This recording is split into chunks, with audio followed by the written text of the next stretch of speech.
anamu dekelinu kono fu obele nwa anyị bịa n'ụbọchị taa onye anyị bịa n'ụbọchị taa bụ Gabe Aji na mmụ enwere mụ anam ya bụ ike na Angola Gabriel wale mbụ osiele egbu ezela anya o nali Gabe azọ na-eke nwanne m Gabe azọ na-eke mụ enwere mụ nwanne oyi mụ Gabe azọ ka na-edile egwu wale mụ Gabe ebugo m ọnọdụ ejiji mụ Gabe ọkalabịa na mụ niile ajie mụ ewele mụ Gabe azọ na-eke mmụọja dị mụrụ mmanwụ egwula ewulu Gabe wale mụ emu ewele mụ Gabe azọ ọzọ eki nwanne m nemụlụ Gabe azọ ọzọ eki n'ime mụ ewele mme azọ ọzọ eki nlalụ ele bụ n'ike mụ na-egwu ogwu nlalụ ele bụ n'ike mụ na-agbara gị nkata namụlụ Gabe azọ azọza eki ozi muziọm bịa ụdamba ọkụ wale m mụlụ odogwu Gabe n'ime muziọm kozi bịa ya bụ mmiri zụọ ya muziọm mgbarịka Gabe nwanne m osiele egbu azara anya n'enu Gabe ngịga lalụ ele bụ n'ike mụ na-etile egwu iwu ụlọ Gabe azọ dị n'ime muziọm Gabe nnalụ chiamani amaraba na-emelighị mmanwụ na-egwu ọka nga mụ ọzọ igbo ndụ ebugo mụ na mmanwụ Gabe nwanne m ebugo ndị egwu Gabe ọzọ igbo ndụ agbakwuo dike na m niile Gabe agbakwuo dike nnalụ ele bụ n'ike mụ na-ajụ asa gị oji kara m ọgụ onye mmewere mụ Gabe Aji bịala mbọ na na m ewu ọnala otu gba na mmanwụ n'ọlụ ele m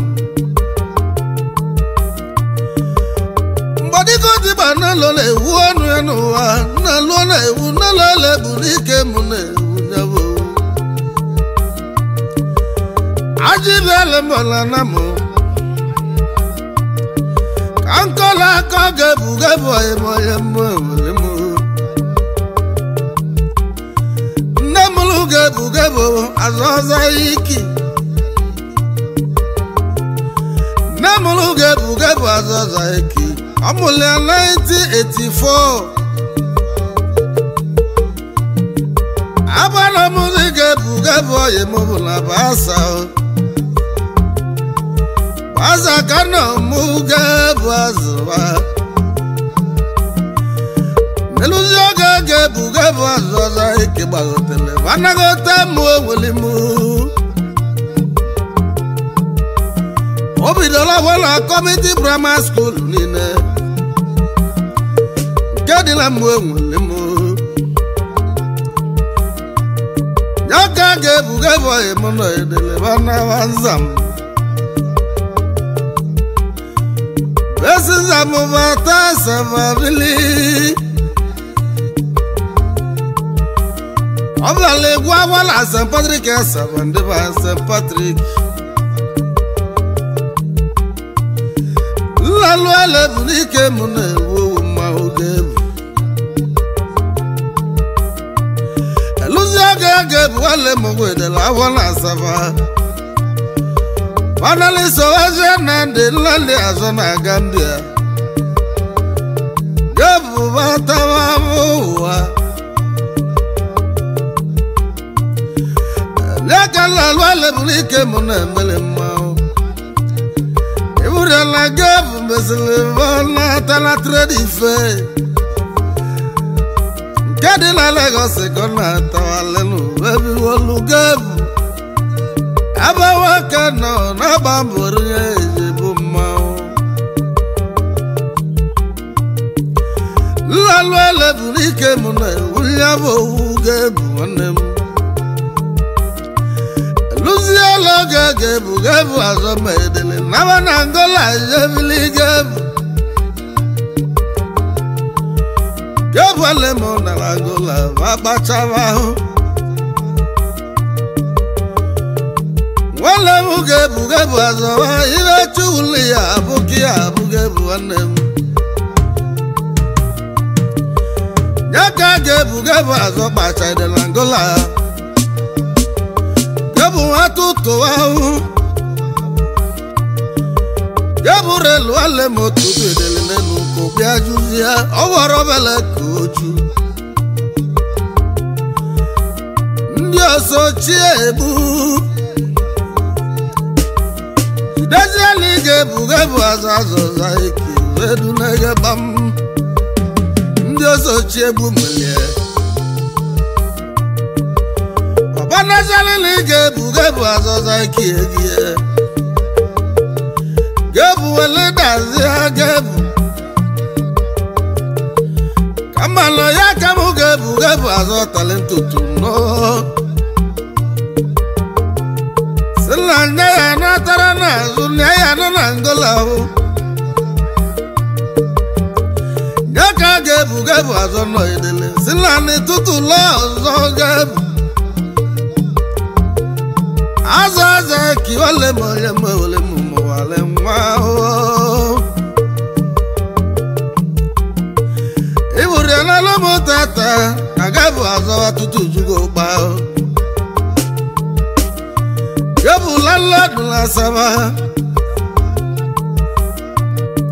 Anya wana tata Nagabu azawa la chiwa guzugia Iba chukali maru nyako ya bu gebu relu wanem Ogiliga wawa gebu azoza iki Okale luwa ya nono na Angola o Ojale luta judeti waya dema oya Angola Nabo so dia emako Judet wale moso dia mako Okale mu wizi molo ya aenone Ijama gebu azoza ki Nabada gebu Amulu chibuzo nwa Nabu second board nenu Marika gebu azo mewe mewani nenu Balalwale bunike munewu Wobu anyese wale mu Wobu anyese wale mu gebu anezi kenenegu Yabu ojita isi emogo Alambora no ye Wobu anyese emewele mu Wanegi sigi kenegebu Sidalu Doja ni ese mobu Nalo doja ni ese mobu Aino na mma mobu Ajibale mbona na mosigo gikene ni megu Mobu ni ese wanem Chigelo agwalo wale mo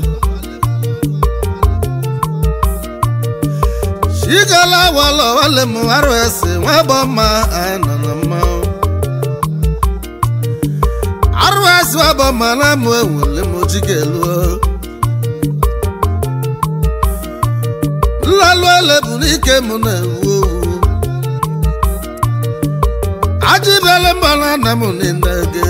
asigo ikene ni mego kibulu na uche shido avale neke shido avale neke oil minister wanem lalu ele bunike mu na wo oil minister na Congo lalu ele bunike mu sunu dalo gebaji kenelegi Shama kaso gwale mo ajiya na musiki kene Eze abo julu na Angola Ajibale mbona na masiko kene ni megu Lalu ele bunike mune wuwu Ndiba ige buru ele molu Ika choku ya okwa na ike wanem Ika choku ya okwa na go ike wanem Yaboji already mogo Wala di bawaba wabo kwa na go Ike walemu nalo chamani nevu Yabo juba maleja itili wokwe na ike wanem Lalu ele bunike mona jage ni melen oji 100 ya mogo Sondi aden na wale mo igeda na wanem Igeda na me ugaro jadi gebu ajizi kenelegu Gebu mogo ndi egu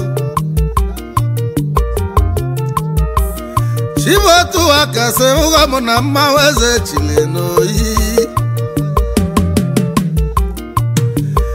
Shibotu akase uga muna maweze chile noyi Onye bulu gebu aji nyajale mu gebu Diju dete uga muna mawu gebu Aji bele mbona namu Waka deze wale menu olu na loche mane Waka deze ubani nesowu Ubani nesowu na Angola waku deze Na luwa kene waligi Gebaji sikere siegi Ike chwa deno wale mu Ike chwa dezu no udugu Iwadi roka wane Iwadi roka wale ike chuwane Gebu keneligi ajibale mbo Kolabia mabarina na juma sage Nalo chamani nehu Ochu deze wale mu Ebi ifala vada ebu wamuna mao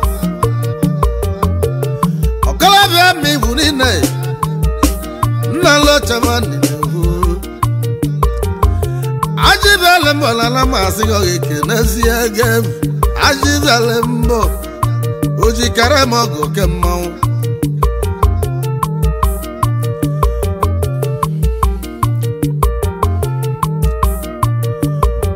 Odezuli mo nalole uwawu Okolobia na mo ndi mwele mo labudo ibago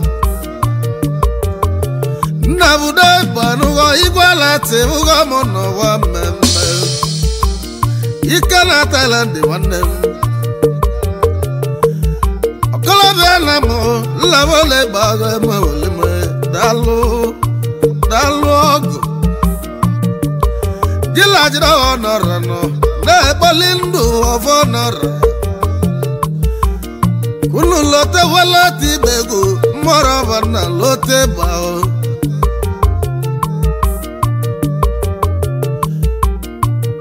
mbodi ko ti bana lo le wonu wana kauda ji walem ikana Lagos State na lo chairman morava na mama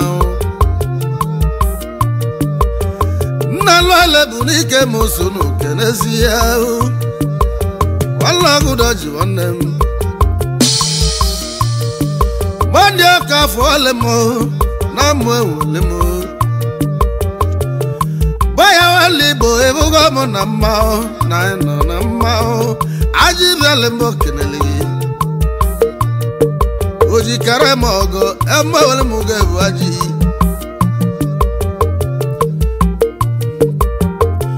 Marigoti bana lole wona gabi bugana luo Gina lande na kene me wane Owo asini your brother Na bonulu da wana Lamon de lande keme Ibu chamani utu moja de lande wane Wane gebu gebaji Nala chamani nebu Mbarigoti bana lole wonu Namundi okechu Lalo ele burike mulando bundu namo Ajibe ele mbasi ga ikene gebu wanem Ekene go wanunu Nala chamani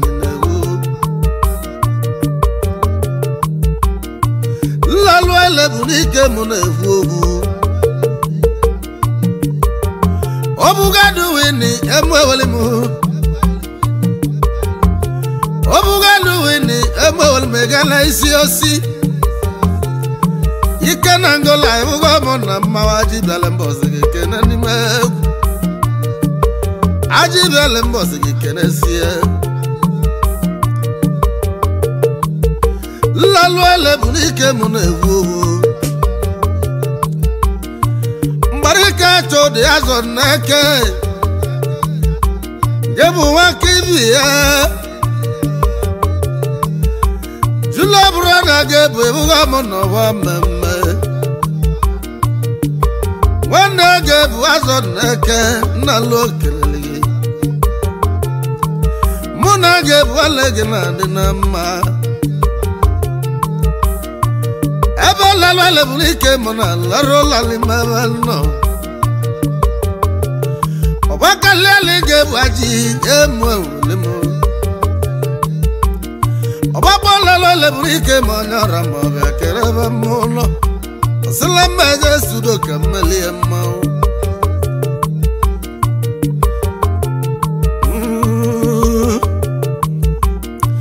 Mbarigoti bana lole wonu ha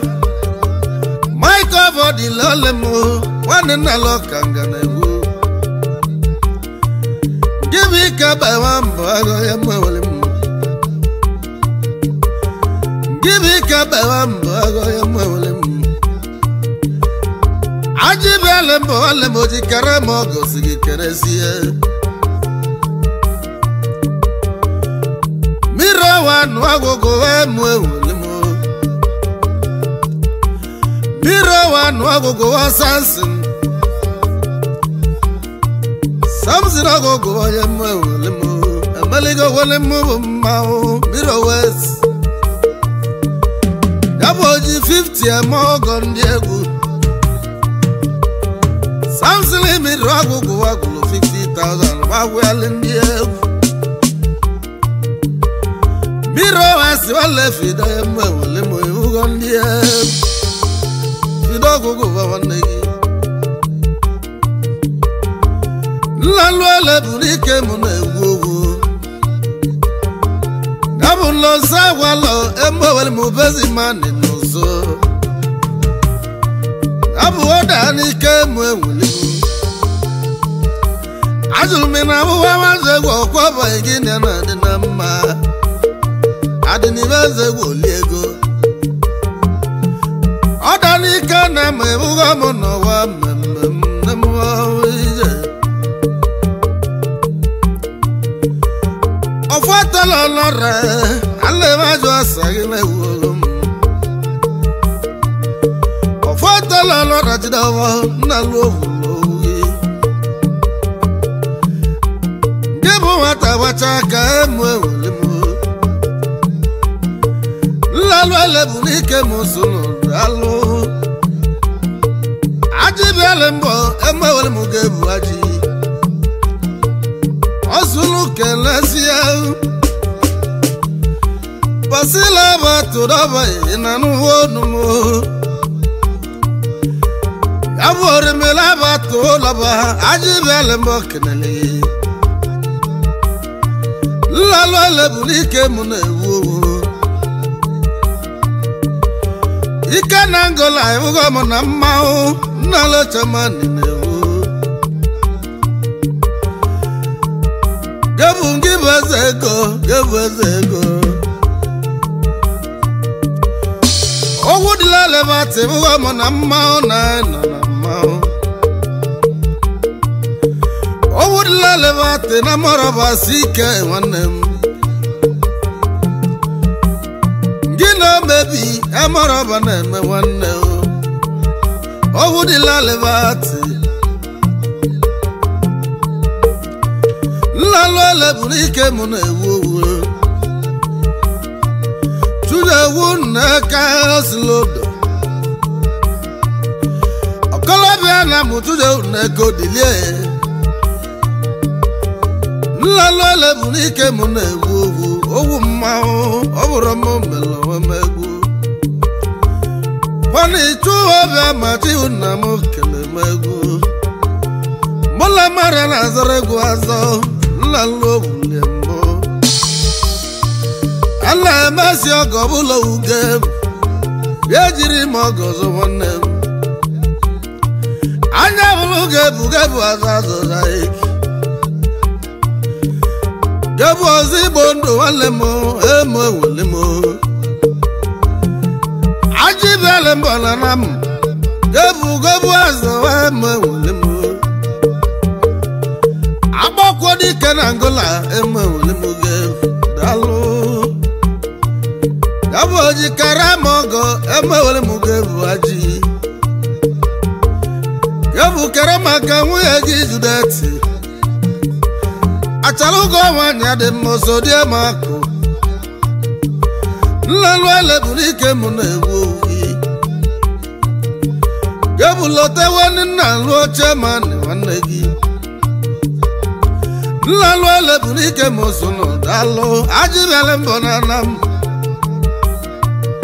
gaboji karamogo ugo muna wambembe uge uwa ideligi Marika gebu azoza iki gebu imalibi yemele mumelimo okwani na ruzi na luo chemani gebu imalibi yemele budu mumelimo okwani na runa luo tibeku sibialu gebu na webori milatata Orimilila mugebu na wa ajibele mbola la masi yo kenesi yo jikare mogo keneligi gebu aji abunya sikeresi egi nalu elebulike muna ewo ezi mulo kolobia na ma bugwalezi otu chiwu melie gebu aji bele mbo ebugo mo na mmao gebu amogo ebugo mo no denji muge nalu elebulike mo sono dalu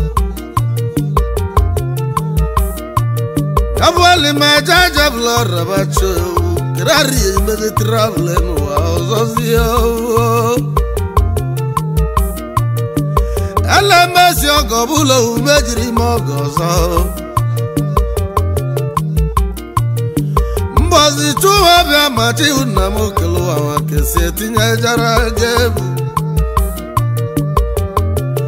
Moranya ke mezili lukelu vejide wa duoli vezieu Eze lokro bia na mama goma ajibe lembo emago Gebu imalivi yemele bamu mele mukamuna nyamunabu Gina na luau daji Wale kegi wobu wane Nula luele bunike mune wobu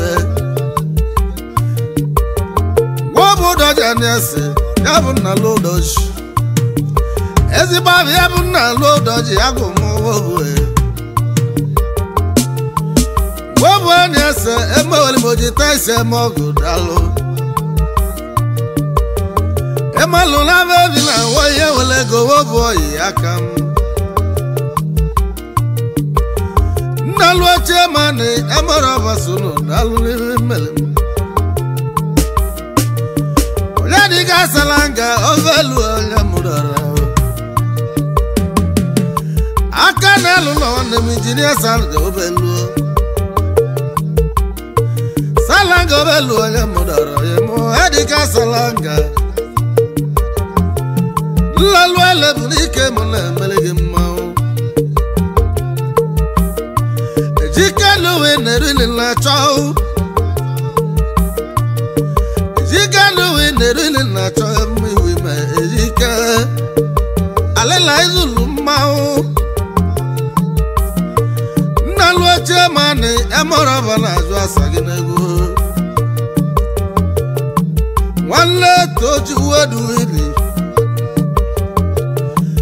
Nalwele bunike mune wuye Alela niji eku alela yakam Nalwele bunike muzunu kenesia Ostobu gwale mu moche Ostobu gwe buga munowa memme muosa Isi osi Mwole mumule Osio yimosio Nalwa chemane Emorabane wuyi Osabugo Emwole mukeneli mazawanya Yalla lalwele bunike munade nama Charity wale muazawanya dalo Gila sabugo Emma wale mulade na mamba mala charity Odazuli bona lole wonu ya Nandi chuwe meke Labole wale mu akalakai Wamona rebuga mona mauge busigi kenesia Akalakai